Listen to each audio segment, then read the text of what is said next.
Hundreds of firefighters are here in Spokane working on the area fires. Right now we have KREM 2's Christian Garza live at the command post for us, where they had a briefing a little over an hour ago now. So Christian, tell us more about what they are talking about this morning.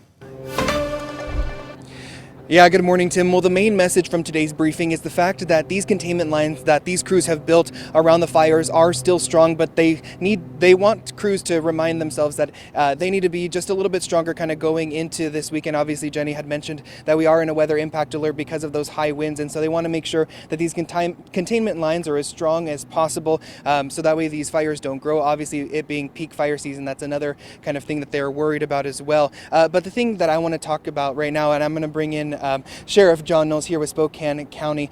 Sheriff, one of the main things that people have been talking about since these fires have kind of started was those evacuation levels. Obviously, those evacuation levels have kind of dwindled a little bit. There's still level 3 and level 1 evacuations through multiple areas, but I guess for crews and for people who are finally able to go back to their neighborhoods, is there something that officials want them to know kind of moving forward as far as hazards go, what to watch out for, things of that nature?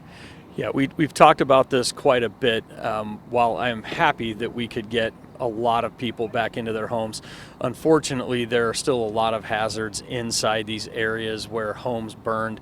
And right now we are meeting multiple times a day talking about how we can get into these areas, have the Environmental Protection Agency, the EPA, which just showed up yesterday, get in, identify the hazards that are actually inside these zones, so we can start coming up with a plan on how do we get this cleaned up to where large amounts of people can get into the areas that were devastated by these fires safely.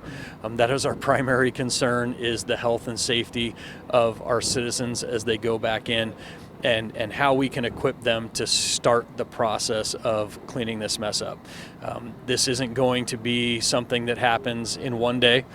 We are working methodically through these regions to make sure that we get as much opened up as soon as possible.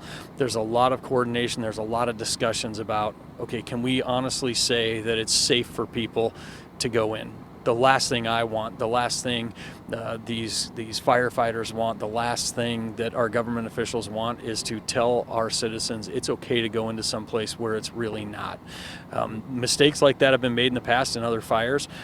Citizens got sick, but they didn't get sick that day. It's three weeks, 2 years down the road where they get sick because they went into places that weren't safe when officials were telling them it wasn't safe to go into. So that is our focus. I want our citizens to know that we are doing everything we can to get them back in to these areas as safely and quickly as possible.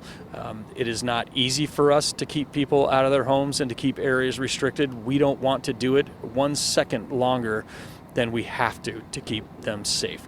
And I will say the Red Cross is doing a fantastic job of getting PPE out to people. When the time comes and it's time to go into these areas, make sure you take advantage of those PPE drop-offs. They're at fire stations. The Red Cross is running around with this PPE equipment to give to people.